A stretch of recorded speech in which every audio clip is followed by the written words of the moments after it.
Here's every Stoic rule explained. Don't suffer imagined problems. We suffer more in imagination than in reality, Seneca told us. That thing stressing you out, suffering before it actually happens, is pointless. It'll either happen or it won't. If it becomes a problem, then you'll deal with it. But there's no point suffering before you absolutely have to. Stop worrying what fools think. Marcus Aurelius, like many of us, sometimes got hung up thinking about other people's criticisms, which can really stop you from doing anything useful. To stop caring what people think, he advises us to take a hard look at what kind of people those critics really are, and so to realize their opinions are not worth stressing over. Or as the scientist Rick Sanchez put it, your boos mean nothing to me. I've seen what makes you cheer. Focus on what you can control. Marcus Aurelius said, "You have power over your mind, not outside events. Realize this, and you will find strength." Stoicism says we don't have much control over what happens to us, but we can control how we respond to it, our thoughts and actions. And so the key is to differentiate these two categories, what we cannot control and what we can. For example, around 300 BC, Zeno of Citium was a wealthy merchant who lost everything when his ship sank near Athens. Rather than falling into despair, he chose to seek wisdom in philosophy, began reading Socrates, and eventually founded Stoicism. Well, that's like if you became homeless, wandered into a library, picked up a book about molecular biology, and then revolutionized the field. Next, remember you'll die. The number one mantra in Stoicism is memento mori, which means remember death. This is about keeping in mind that you're going to die, and everyone you know is going to die, and all this is impermanent. For Stoics, this perspective was not depressing, but liberating because it helps us to focus on what's truly important. I mean, suddenly that work presentation doesn't seem so scary compared to, well, the whole not being alive thing. In 161 AD, Marcus Aurelius was the Emperor of Rome, aka the most powerful man in the world. Unlike other emperors, he did not indulge in excessive pleasures, but tried to live a good, virtuous life. Now, back then, even being an emperor, he was constantly surrounded by death. He lost several children, spent years on the battlefield, and survived the Antonine Plague, which killed millions. So it's really no surprise his journal contains so many reminders of death, like this one. You could leave life right now. Let that determine what you do and say and think. And by the way, that journal later became the number one book on Stoicism and has inspired millions. It's called Meditations by Marcus Aurelius. Just imagine writing down your private thoughts in a diary, and 2,000 years later, people are slapping your words on inspirational posters and coffee mugs. Dwell on the beauty of life. Watch the stars and see yourself running with them. Think for yourself. Another key Stoic rule is to value truth over popular opinion. As one unknown Stoic said, the opinion of 10,000 men is of no value if none of them know anything about the subject. It's about following your own values, not being overly swayed by others' opinions. For Stoics, the highest good is living a virtuous life, and that means not looking outside yourself for approval. Devalue external things. Today, what does society tell us to care about? Cash and clout. Stoic philosophy, on the other hand, teaches indifference to external things like achievement and validation because they're fragile and can be taken away from us. Anyway, what good is money or fame after you're dead? For Stoics, a state of well-being and peace arises when we live according to the four Stoic virtues of wisdom, courage, temperance, and justice. Seek voluntary discomfort. When we say no to the easy way and challenge ourselves to do hard things, then we get better and build mental strength that prepares us for hard times. As Seneca said, difficulties strengthen the mind as labor does the body. like an intensive workout, or taking a cold shower, or perhaps watching all five Twilight movies in a row. Love your fate. This is also called amor fati. In AD 55, Epictetus was a slave. His master was the secretary of Emperor Nero, giving him a front row seat to the lifestyles of Rome's rich and famous. But what he found ironic was that many of those supposedly powerful people seemed to have even less control in their lives than he did. They were always afraid of losing their wealth and status, basically making them slaves to the endless chase of approval. Epictetus was eventually freed and became the second great Stoic writer. But he always carried with him that insight that true peace lies within us, not in our circumstances. As he wrote, quote, "Don't hope that events will turn out the way you want. Welcome events in whichever way they happen. This is the path to peace."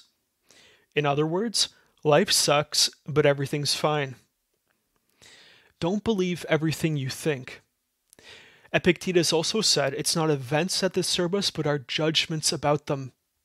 Now, Albert Ellis, one of the most influential psychologists ever, believed that idea from Stoicism set the groundwork for modern cognitive behavioral therapy today. Today, the gold standard treatment for anxiety and depression. Rise earlier.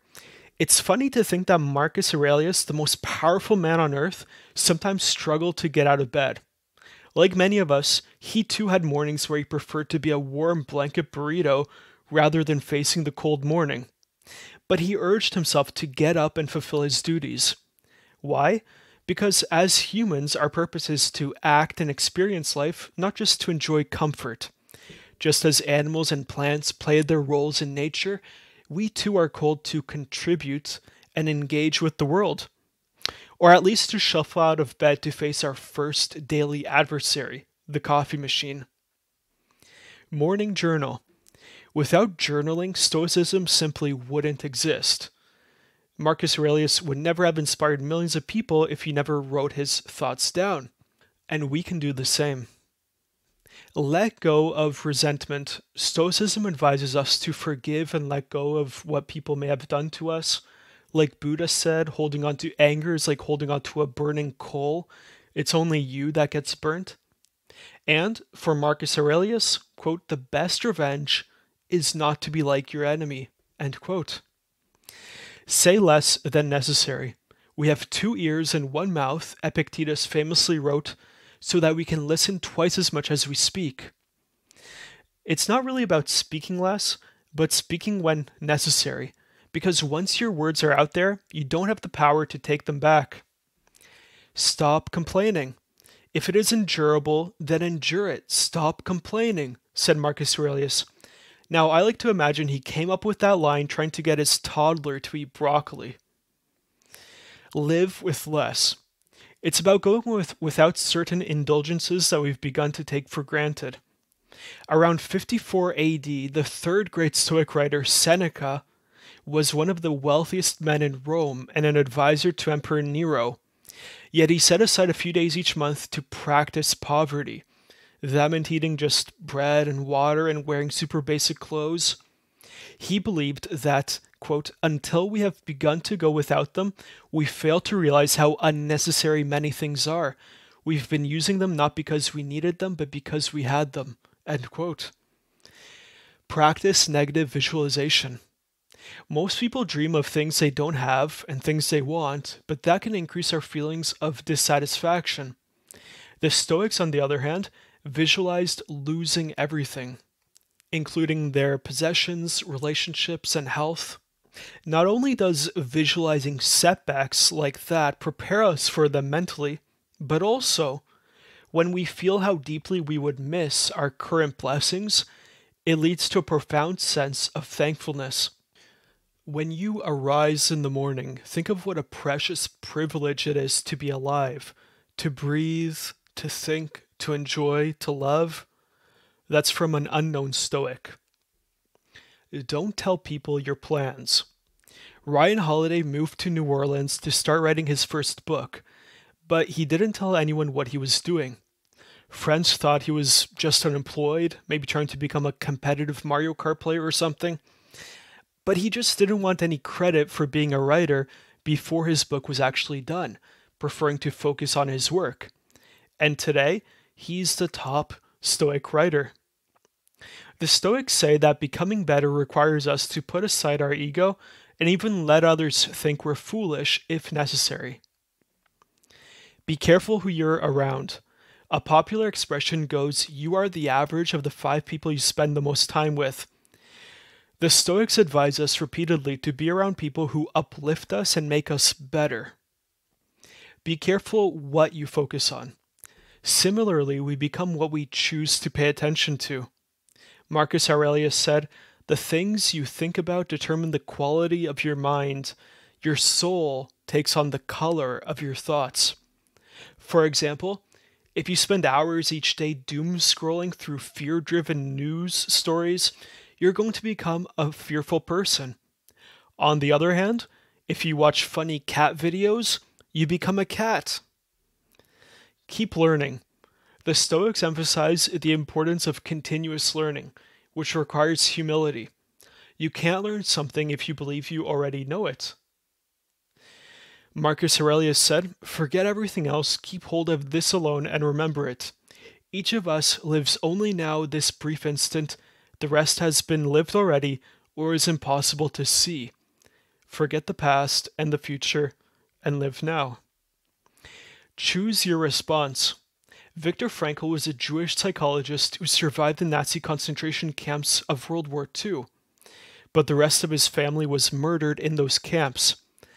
Afterwards, he said this: "Between stimulus and response, there's a space. In that space is our power to choose our response." He believed that is the last human freedom, the only thing that cannot be taken away from us. Be tolerant with others.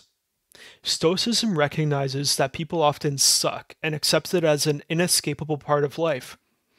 So, when you start each day, you should be prepared to meet people who are unkind, selfish, nincompoops. For example, I'm talking about that guy who sweeps in to steal the last parking spot just as you're about to pull into it. Don't get angry. The Stoics argue that kindness is more manly than anger and calmness is strength. The former slave Epictetus warned us that any person capable of angering you becomes your master. Be strict with yourself. Marcus Aurelius said, "Be tolerant with others and strict with yourself." It's about holding yourself to high personal standards. Stoicism says when we feel angry about how someone else sucks, we should turn our attention instead towards our own areas of improvement. Stop wasting time. People often say that life is short. The Stoics disagreed, saying that life is not short, but that we squander so much of it on petty things. In other words, stop acting like you're going to live forever. Steve Jobs had a good rule for this. Every morning he would look in the mirror and ask himself, if today were the last day of my life, would I want to do what I'm about to do today? If the answer is no too often, it was a clear sign something had to change. Finally, speak with your actions. Waste no more time arguing about what a good man should be one.